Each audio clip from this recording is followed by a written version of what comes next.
And now we turn to a very difficult subject. The victims of child pornography are, of course, the children, many of whom carry feelings of suffering and shame that can last a lifetime. And child pornography, those who view it on the internet, actually increase the illicit trade. That has only grown stronger in recent years. On the other side of this painful crime sit the families of the perpetrators, wives, children, mothers, who must grapple with the reality that someone they love was watching child pornography. This is what happened to actress Maddie Corman when her husband of 2 decades was arrested on child pornography charges in 2015. After going through years of therapy, Corman then went a step further. She wrote and performed a one-woman play about her experience called Accidentally Brave.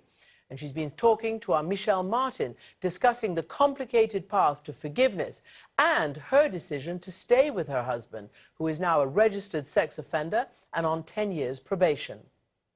Maddie Corman, thanks so much for talking to us. Of course. Just briefly, if you would, just for people who don't know the story, give us the Yeah, and I still, by the way, short version of, you know, as much as now I'm used to doing the show 8 times a week, I still get the tightness in my chest, and I have my fake lashes on and my hair done, and I still feel like a little scared. And I'm sorry kid. to have to ask you. I mean, I wrote the damn thing. My husband, a few years ago, late July, I'll just tell it the way it happened to me, because I do say that in the play. I try to tell my story, not my kid's story, not my husband's story. But so I was driving to work at 5 in the morning. I am an actress, so I was going to shoot a TV show, a guest spot, and my phone rang, and it was my daughter screaming, and I couldn't understand what was going on. And the police were in my house, and they were seizing our computers, and they had found child pornography, or at least evidence of child pornography, on my husband's laptop. I didn't even comprehend that. I didn't even understand at first what was going on, why they were there, what they had found. I wanted it to be a mistake. And you found out it wasn't. It wasn't a mistake. And not only was it not a mistake, you confronted him. You said, is this true? And he said, yes. And my heart sank, my stomach fell. I can feel it now, and I do feel it was unbelievable. To your knowledge, he never touched a child or harmed a child? To my knowledge, he never touched or harmed a child or a person. Do you draw a distinction between watching and doing? I do. I know that some people don't, but I absolutely do, and that was an important thing to me to find out. I asked him, but I more than just asked him. There were polygraphs involved. There was forensic evidence, making sure that both legally, but also for me, there were no chat rooms, there was no texting, there was no contact. This was a very, very private, secret activity for him. But does he acknowledge, though, that the viewing of child pornography creates a market for child pornography, which means somebody is going to be inducing a child or touching a child? Does he accept that? Yes, as do I, and we both would say it is absolutely not a victimless crime. And I'm not talking about me and my kids. Absolutely. And not taking the moral out of it, putting it back in. I have said to him, I just can't believe, and he would say, I feel the same way. It is against everything I believe. It is not who I am. It is not what I want.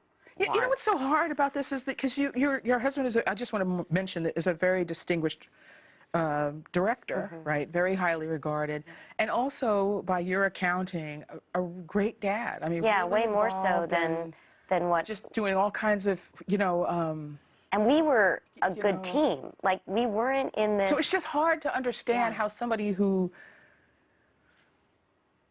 respects, loves, and wants to support kids is then involved in seeing other kids being treated in a way that is could be damaging forever. It's just hard to get. It's hard to understand. It's hard for me to understand too, and it's taken me a long time. And I will tell you the truth that a couple days ago I was at couples therapy, still talking about the same thing, And I don't know that I will ever fully understand it.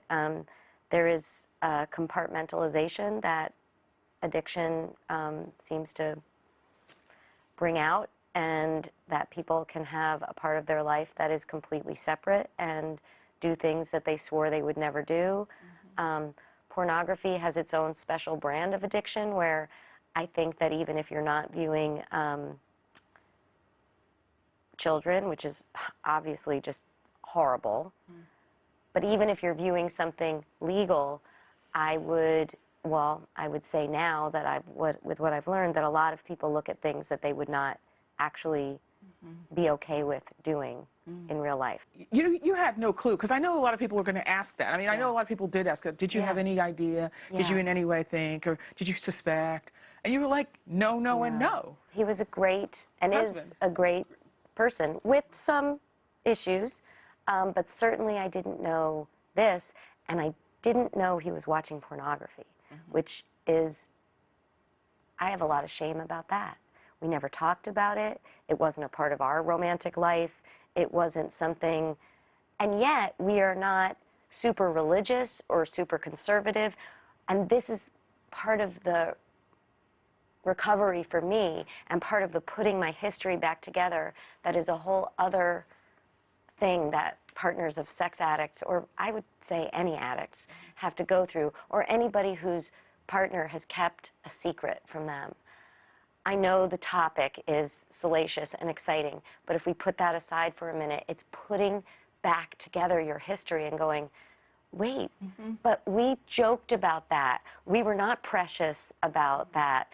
You are a person who's funny and could, you know, make jokes about sex and things. We weren't like, let's not talk about that. How on earth did you come up with the idea of making a play out of the worst, not just day, but months of your life? When I received this news and I was lying on the bathroom floor and the last thing on my mind was, you know what I should do? I should make this into a one-woman show and maybe star in it. No, I was just like, how can I get the kids to school? How can I go to the market and see the fewest people possible and not start crying when I'm at the checkout? Like, I was just, and I was in triage, you know, it was one thing at a time, 1 minute at a time, putting my oxygen mask on, then putting it on the kids, sometimes putting it on them, falling down, remembering to put it back on myself. So that was the last thing on my mind. But about 1.5 years ago, I had come up for air.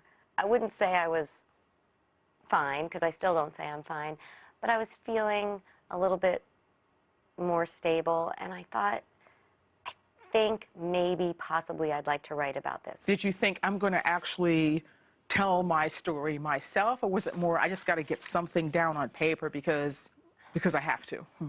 I thought I had some need to tell the story, mostly because the way that I got off the metaphoric and literal bathroom floor that I was falling on over and over again was through someone sharing her story with me, the truth, the messy, the ugly, the heartache, the anger, the love, all of it. And she was kind enough, a stranger. The person you call your angel. Yes. Somebody who really steps up for you.